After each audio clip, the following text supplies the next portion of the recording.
Hi అండి. నమస్తే. Welcome to our channel. మాఘమాసం 13వ అధ్యాయం. అయితే సుశీలుని గురించి ఈ కథలో చాలా వివరంగా చెప్పబడిందండి. రాజా మాఘమాస స్నానం వలన వైకుంఠ ప్రాప్తిని ఎట్టివానికైనను కలిగించును. దీని తెలుపు మరి ఒక కథ గురించి కూడా వినుము అని చెబుతూ ఉంటారు. పూర్వం గోదావరి తీరమున సుశీలుడు అనే కర్మిష్టి అయిన వేద పండితుడు ఉండేవాడు. అతడు ఒక రోజున ప్రయాణం చేస్తూ త్రోవ దప్పి భయంకారణ్యానికి ప్రవేశిస్తాడు. అడవి చాలా దట్టమయంగా ఉంటుంది. అయితే వృక్షాలతోనూ పులి మొదలగు భయంకరమైన జంతువులతోనూ ఉంటుంది. అతడు ఆ అరణ్యము నుండి బయటకు ఎలా వద్దామా అని చెప్పి ఆలోచిస్తూ ఉంటాడు. అక్కడ భయంకరుడైన రాక్షసుడు చూస్తాడు. వాని పాదాలు చండ్ర చెట్టు వలె ఉంటాయి. పాదములు మాత్రం చెట్టుగా ఉండి మిగిలిన శరీరం మొత్తమంతా కూడా భయంకరంగా ఉంటుంది.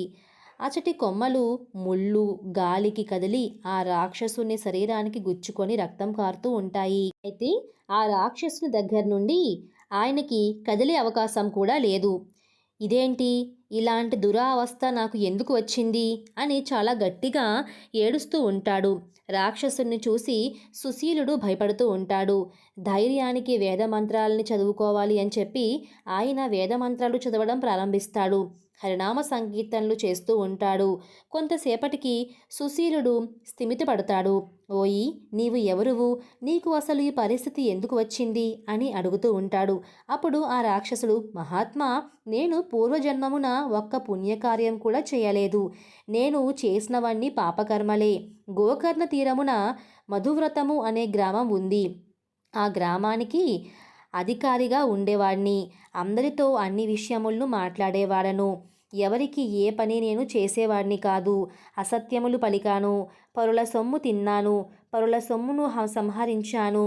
అలా ఒకటి కాదు, ఎన్నో దొంగ పనులు కూడా చేశాను.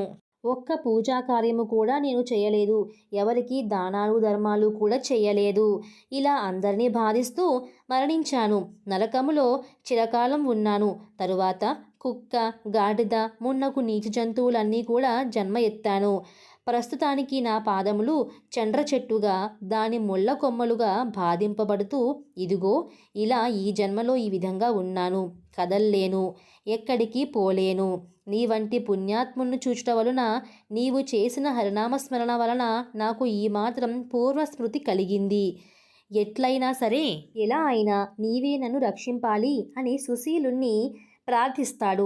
సుశీలుడు వాని స్థితికి మిక్కిలి విచారిస్తూ వానిపై జాలిపడి వాణ్ణి ఎలా అయినా సరే ఉద్ధరించాలి అని చెప్పి, ఓయి, ఇజట సమీపమున నీరున్నదా అని చెప్పి అడుగుతారు. 12 యోజనముల దూరమున నీరు ఉన్నది అని ఆ రాక్షసుడు చెబుతాడు. నీకు సంతానం ఉన్నదా అని అడుగుతాడు సుశీలుడు. అప్పుడు ఆ రాక్షసుడు, అయ్యా, నాకు ఆ జన్మలో 4 పుత్రులు. వారు నా వంటి వారే.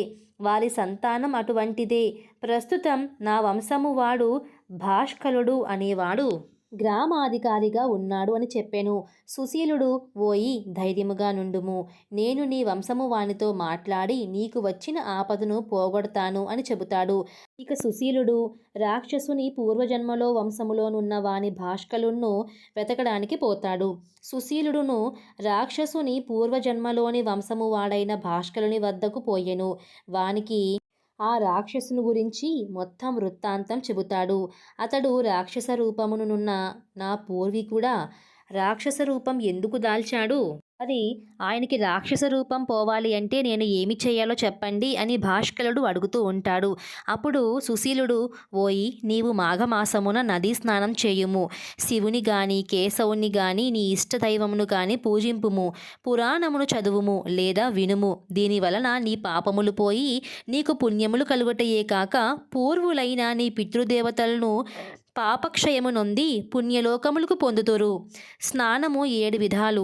అవి మంత్రములను చదువుచూ చేయు స్నానము మంత్రస్నానము, మట్టిని రాసుకొని చేయు స్నానము మృత్తికా స్నానము, భస్మమును శరీరానికి రాసుకొని చేసే స్నానము ఆగ్నేయ స్నానము, గోవులు నడుస్తున్నప్పుడు పైకెగిరిన దుమ్ము మీద పడినప్పుడు చేసే స్నానము వాయువ్య స్నానము, నదులు చెరువులు మున్నగు వానిలో చేయు స్నానము వరుణ స్నానము, ఎండగా ఉన్నప్పుడు వానలో చేయు స్నానము దివ్య స్నానము, మనస్సులో శ్రీహరిని స్మరించుచూ చేయు స్నానము మాఘస్నానము.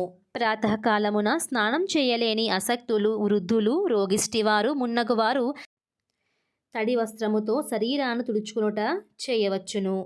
జుట్టు ముడివేసుకొని స్నానం చేయవలెను. స్నానం చేయునప్పుడు కౌపీనము అంటే గోచి ఉండాలి. తుమ్ము, ఉమ్ము, ఆవలింత, మాలిన్యము, దుష్టులతో మాట్లాడుట మున్నగునవి ఉన్నప్పుడు తప్పనిసరైనచో ఆచమనం చేయవలెను. భగవంతుని స్మరించుకొని కుడి చెవిని తాకవలెను.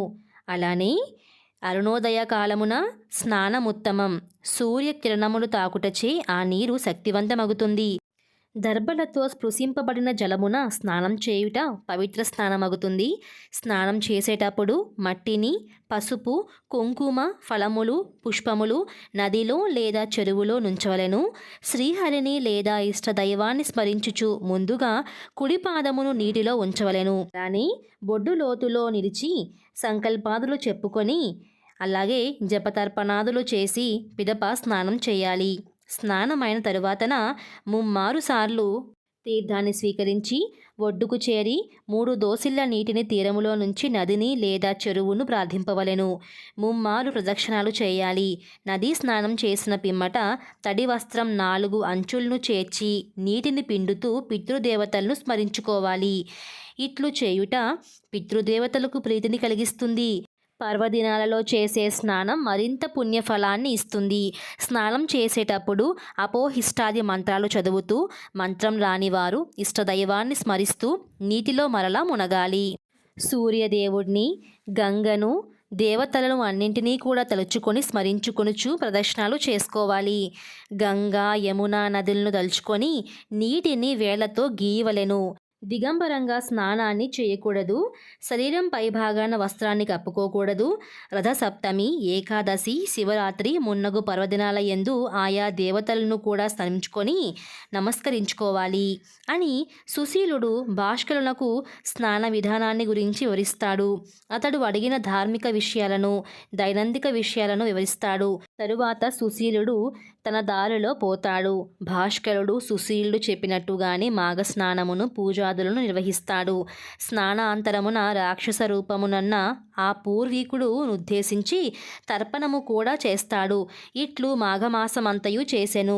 రాక్షస రూపంలో ఉన్న తన పూర్వీకుడు రాక్షసత్వమును పోగొట్టుకొని పుణ్యలోకాలకు పోతాడు. ఆహా, విన్నారు కదా ఈ మాఘమాసం ఎంత మహత్యము కలదో.